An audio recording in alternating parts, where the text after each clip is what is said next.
اللهم صل على محمد وعلى محمد. بسم اللہ الرحمن الرحیم. الحمدللہ الذی جعلنا من المتمسکین بولایت امیر المومنین. اللہم ایاک نعبد و ایاک نستعین. الصلاۃ والسلام بتحیۃ والاکرام علی اشرف الانبیاء والمرسلین واولادہ الطیبین الطاہرین المعصومین. ثم الصلاۃ والسلام علی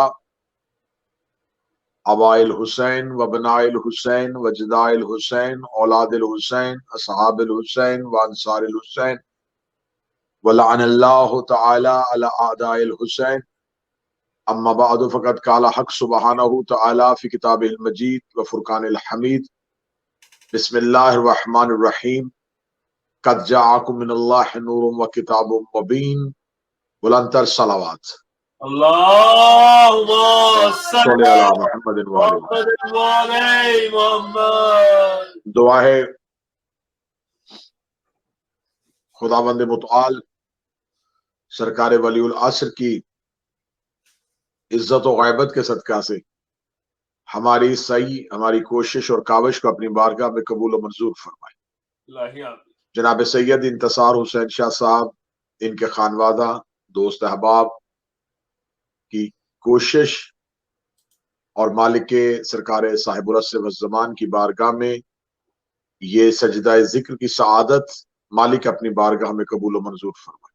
الہی آمین. مولا اس تمام کوشش کا شمار بطور نصرت درج فرمائے. الہی آمین. مرحومین خانوادہ اور سامعین و ناظرین کے مرحومین کے درجات میں اضافہ فرمائے. الہی آمین. ہمیں حقیقی معنوں میں معرفت حجت سے روشناس فرمائے. الہی آمین. سلسلہ گفتگو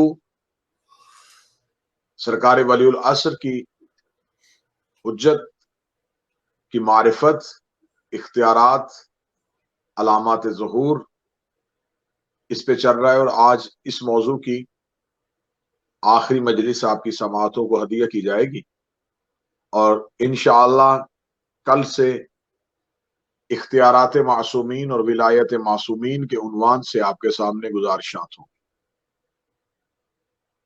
خداوند متعال یہ چاہتا ہے کہ انسانیت کو ہدایت پہنچائے، تو خدا اس ہدایت کو پہنچانے کے لیے جنہیں زمین پہ انسان کی ہدایت کے لیے بھیجتا ہے انہیں ہادی بنا کے بھیجتا ہے.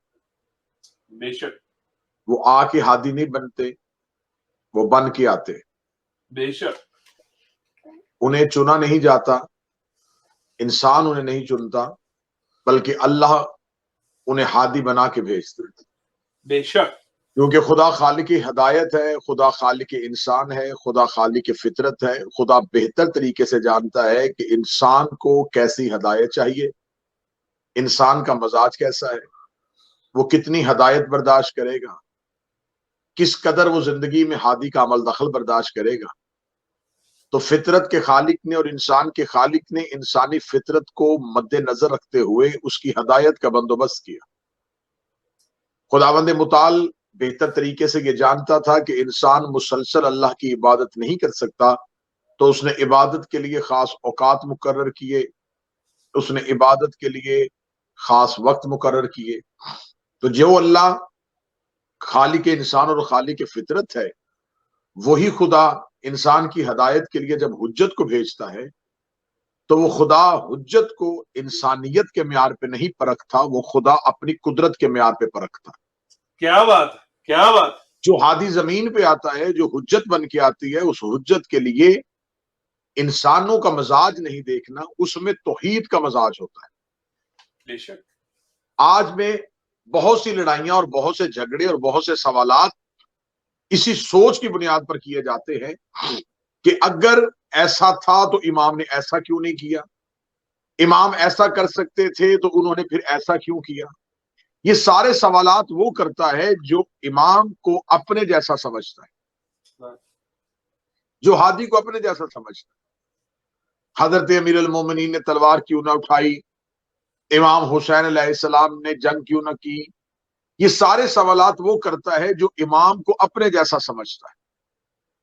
تو اگر آپ امام کو توحید کے مزاج کے مطابق سمجھیں گے تو کبھی بھی انسان یہ سوال نہیں کرتا کہ اللہ نے ابلیس کو سزا کیوں نہیں دی،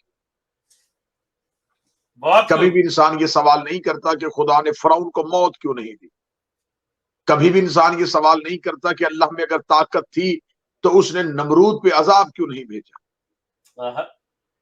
یہ سوالات اللہ پہ نہیں کیے جاتے۔ جب ہم پوچھتے ہیں کہ آپ نے خدا پہ یہ سوال کیوں نہیں کیا تو وہ کہتے ہیں کہ خدا اپنے ارادوں سے خوب واقف ہے، وہ بہتر سمجھتا ہے کہ اسے کیا کرنا ہے اور کیا نہیں کرنا، تو یہی اختیارات حجت کے پاس ہیں۔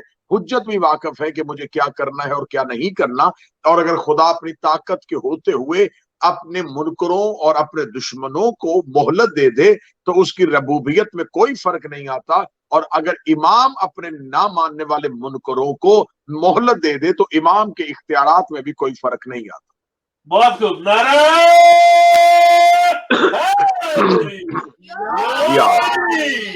علی علی۔ اب حجت کو جب خدا زمین پہ اتارتا ہے تو کیا اختیارات دے کے بھیجتا ہے کہ اللہ اسے انسانیت کی ہدایت کے لیے بھیجتا ہے، تو حجت کی انکار اصل میں اللہ کا انکار۔ بے شک جس نے حجت کا انکار کر دیا اس نے توحید کا انکار کر دیا۔ بے شک۔ اور یہ قانون ہے کہ خدا اپنے منکروں کے لیے گنجائش دے دیتا ہے لیکن اپنی حجت کے منکروں کے لیے گنجائش نہیں دیتا۔ کیا بات ہے۔ خدا نے نوح کے بیٹے کو مہلت نہیں دی، کس وجہ سے؟ کہ اس نے اختیارات حجت کا انکار کیا تھا۔ وہ یہ کہہ کے باغی ہو گیا تھا کہ بابا، اس نے جو انکار کیا تھا وہ انکار یہ نہیں کیا تھا کہ تیرا خدا نہیں ہے، اس نے انکار یہ کہہ کے کیا تھا جو قرآن کی آیتوں میں ہے کہ اس پہاڑ کی بلندی مجھے اس پانی سے بچا لے گی۔ اس کے ذہن میں یہ تھا کہ اللہ کے نبی کی کشتی جو ہے وہ عذاب سے نہ بچ سکے گی۔ اس نے اختیارات حجت کا انکار کیا اور خدا نے عذاب بھیج دیا۔ خدا اختیارات حجت کے انکار کو برداشت نہیں کرتا۔ آج کے دور میں جو حجت ہے، آج کے دور میں جو خدا کی نمائندگی کر رہی ہے زمانے میں، وہ سرکار ولی العصر کی ذات ہے۔ اب سوال یہ پیدا ہوتا ہے کہ امام کا ظہور کب ہوگا؟ امام کا ظہور، کوئی بھی امام کے ظہور کے وقت، دن، تاریخ سے واقف نہیں، اور نہ ہی ایسا کہا جا سکتا ہے۔ وہ خدا جس نے ظہور کا وقت مقرر کیا ہے وہی خدا قرآن میں بار بار کہتا ہے قیامت قریب ہے، قیامت قریب ہے، قیامت قریب ہے۔ یہ لفظ کب سے کہا جا رہا ہے؟ یہ بات کب سے دہرائی جا رہی ہے؟ جب اگر آپ دیکھیں تو ہزاروں سال سے یہی بات دہرائی جا رہی ہے کہ قیامت قریب ہے، قیامت قریب ہے، قیامت قریب ہے۔ تو میں سوال یہاں پہ بہت خوبصورت انداز میں اس کا جواب دوں گا کہ جس کا قریب اتنا دور ہے، کہ جو بار بار کہہ رہا ہے کہ قیامت قریب ہے، قیامت قریب ہے، قیامت قریب ہے، اور کوئی شخص قیامت کے اوقات اور قیامت کا وقت مقرر نہیں کر سکتا، تو یہاں پر اب ایک جملہ بہت بہتر طریقے سے یہاں پہ ادا کیا جا سکتا ہے کہ خدا کہہ رہا ہے قیامت قریب ہے، اور اتنی دور ہونے کے باوجود ابھی تک یہ پتہ نہ چل سکا کہ قیامت کتنی دور ہے۔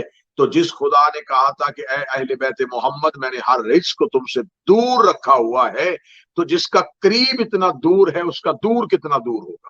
کیا بات ہے، کیا بات ہے، جیو زمان جیو، نعرہ حیدری۔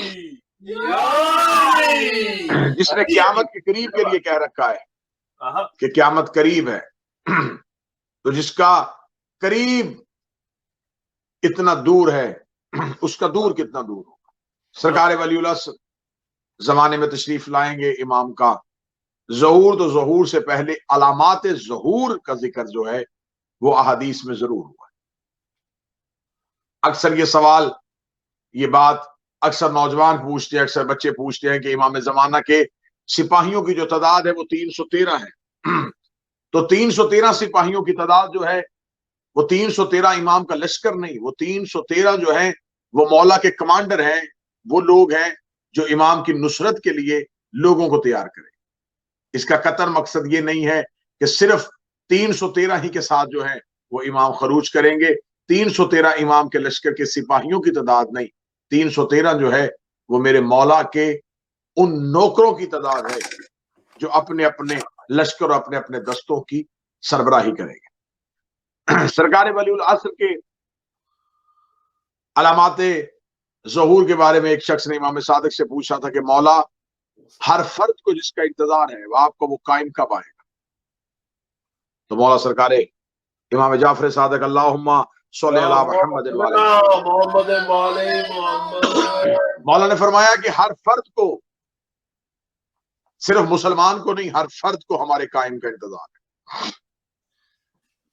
اہل حنود کہتے ہیں کہ کرشنا آئے گا، ہندو کہتے ہیں اوتار آئے گا، عیسائی کہتے ہیں مسیح آئے گا، مسلمان کہتے ہیں کہ مہدی موعود آئے گا۔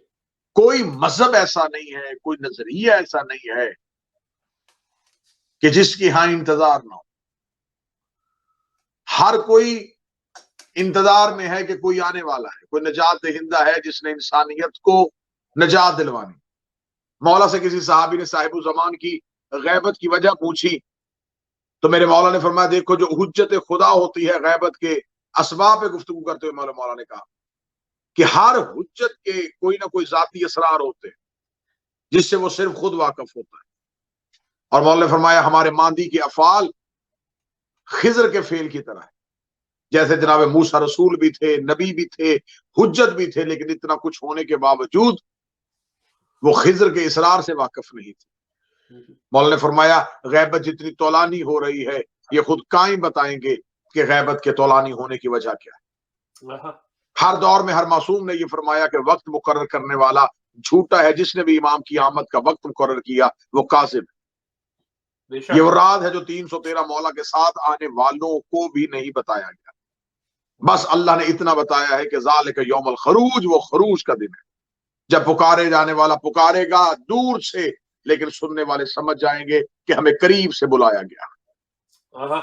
جب ہمارا امام ندا دے گا، جب امام کی آواز آئے گی تو کوئی بھی یہ نہیں کہے گا کہ میں نے امام کی آواز کو دور سے سنا، جبکہ یہ سب مانتے ہیں کہ جب امام کی آواز آئے گی تو امام کی جو صدا آئے گی وہ امام کی صدا ہمیں مکہ سے بیت اللہ سے آئے گی، لیکن سننے والا شرق میں ہو، سننے والا غرب میں ہو، شمال میں ہو، جنوب میں ہو، وہ ایسے امام کی آواز سنے گا جیسے میں بالکل قریب سے سن رہا ہوں۔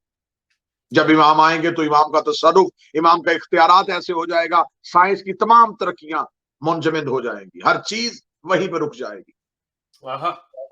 جو انسان جہاں ہے وہیں پہ خاموشی ہو جائے۔ کیسے خاموشی ہوگی؟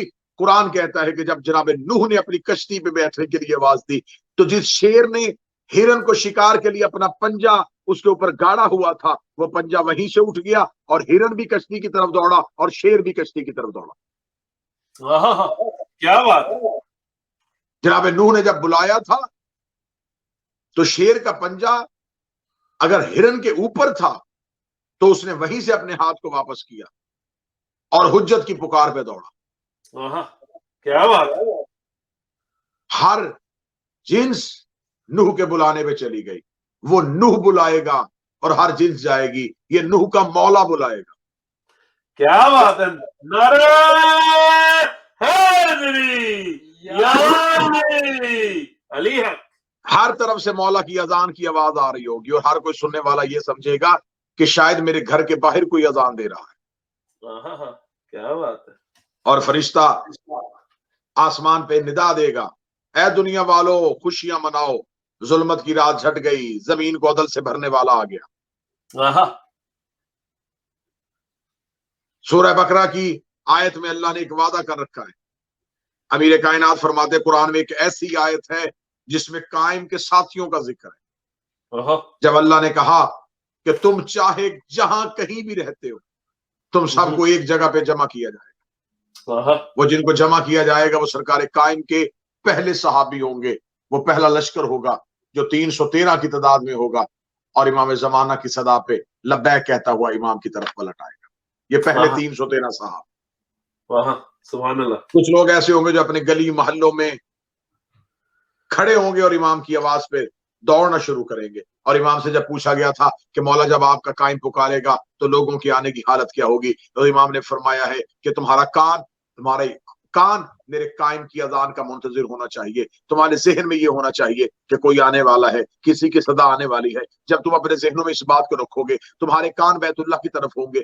جو ہی امام کہے گا تو مولا فرماتے ہیں کہ ہمارے چاہنے والے اپنے گھروں کی چھتوں کی طرف دوڑیں گے، ان کا پہلا قدم ان کے گھر میں ہوگا، دوسرا فضا میں ہوگا، اور تیسرا مالک کے قائم کے قدموں میں چلا جائے گا۔ کیا بات ہے، کیا بات ہے، نعرہ حیدری یا علی حق۔ اور امام فرماتے ہیں کہ صرف یہی نہیں کہ کچھ لوگ امام کے آواز پہ جائیں گے اور کچھ لوگوں کو لینے کے لیے خود امام جائیں گے اور جا کے کہیں گے کہ اٹھ تیرا امام تیرے انتظار میں۔ وہ کون سے لوگ ہوں گے جنہوں نے زندگی گزاری امام زمانہ کے انتظار میں، اور زندگی گزری اور امام کا دور نہ پایا، لیکن جب امام آئیں گے تو امام، اس لیے میرے قائم بادشاہ نے فرمایا تھا کہ زندگی میں میرا ظہور کثرت سے مانگا کرو، اگر میرے آنے سے پہلے چلے بھی گئے تو تمہیں آنے کی ضرورت نہیں، بلکہ میں خود تمہیں لینے کے لیے تمہاری قبروں پہ آؤں۔ سرکار قائم، سرکار ولی العصر جب ندا دیں گے تو ندا دینے کے بعد جب لوگ امام کی طرف دوڑیں گے، بیت اللہ میں، خانہ کعبہ میں میرے بادشاہ کی آمد ہو چکی ہوگی، سرکار ولی العصر نماز پڑھانے کے لیے کھڑے ہوں گے۔ یا صرف ایک امام زمانی نہیں، مریم کا بیٹا بھی آ جائے گا۔ جب وقت نماز ہوگا سرکار ولی العصر کہیں گے تقدم ابن مریم، مریم کا بیٹا نماز پڑھا۔ عیسیٰ تھر تھر کام کے کہیں گے میری جرت کیا ہے میں فاطمہ کے بیٹے کو نماز پڑھاؤں، تقدم ابن مریم، مریم کا بیٹا نماز نہیں، فاطمہ کا بیٹا تو نماز پڑھا۔ میرے سرکار ولی العصر مصلی پہ آئیں گے۔ عیسیٰ جیسا نبی جو مردوں کو زندہ کرتا تھا، جو کوہڑی کو شفا دیتا تھا، جو اپنے دور کا کلمت اللہ تھا، جو اپنے دور کی اللہ کی نشانی تھی، جسے روح اللہ کہا جاتا ہے، وہ سرکار ولی العصر کے قدموں پہ اپنا سر رکھ کے زمانے کو کہے گا کہ اب گواہی دو، جس کا آخری بیٹا عیسیٰ جیسے نبی کے پیچھے نہیں پڑتا، اس کا باپ کسی امتی کے پیچھے کیسے پڑتا تھا۔ کیا بات ہے، کیا بات ہے، نعرہ حیدری یا علی، بہت خوب۔ سرکار ولی العصر زمانے میں تشریف لائیں گے، سرکار قائم کے پیچھے حضرت عیسیٰ نماز پڑھیں، اور جب اقامت دے دی جائے گی اور نماز پڑھنے والوں کی ایک کثیر تعداد مولا کے پیچھے آ کے کھڑی ہو جائے گی، تو اس وقت مولا کہیں گے کہ ان پیچھے کھڑے ہونے والوں کی صفوں میں سرکار جائیں گے اور اپنے نوکروں سے کہیں گے فلاں کو سب سے نکال، فلاں کو سب سے نکال، فلاں کو سب سے نکال۔ مولا یہ تو آپ کی صدا پہ لبیک کہتے ہوئے آئے ہیں۔ فرمائیے وہ لوگ ہیں جو میرا انتظار بھی کرتے تھے اور ہمارے اختیارات پہ شک بھی کرتے تھے۔ کیا بات، کیا بات، بہت خوب۔ سرکار ولی العصر زمانے میں تشریف لے آئیں گے، لیکن زمانے میں آنے سے پہلے زمانے کی حالت کیا ہوگی؟ جناب ابو ذر غفاری نے پوچھا تھا مولا امیر المومنین سے کہ مولا بتائیے کہ آخر قائم کب آئے گا اور ہم پہچانیں گے کیسے؟ فرمایا یا جندب، یاد رکھو جب دنیا گناہوں سے بھر جائے گی، جب گناہوں کے تذکرے فخر پہ بیان ہوں، عورتیں شوہر کی اجازت کے بغیر دہلیز عبور کرنے لگیں، ممبر رسول پہ بندروں کو اچھلتے اور کودتے دیکھو گے، جھوٹ شوق کے طور پہ بولا جائے گا، علماء عمرہ کے قدموں پہ چلے جائیں گے۔ جب ایسی صورتحال پیدا ہو جائے گی اس وقت سفیانی اور دجال کی آمد کو متوقع رکھنا۔